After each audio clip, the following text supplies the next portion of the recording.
আল্লাহ তুমি সব কিচ্ছু জানো, হে আমার প্রভু তুমি আমাকে মাফ করে দাও। আমার আল্লাহ বলে, তারপরও যদি তোমাদেরকে আমি মাফ না করি, তারপরও বান্দা তোমরা আমার রহমতের দরজা থেকে ফিরে যাইও না।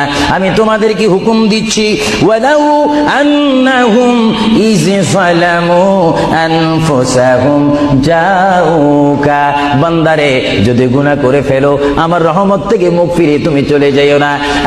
বান্দা, আকাশ পরিমাণ যদি গুনাহ করো, পাতাল পরিমাণ যদি গুনাহ করো, সাগরের পানি পরিমাণ যদি গুনাহ করো, পাহাড় তুলনায় যদি তুমি গুনাহ করো, আমার দরবার থেকে তুমি নিরাশ হইও না।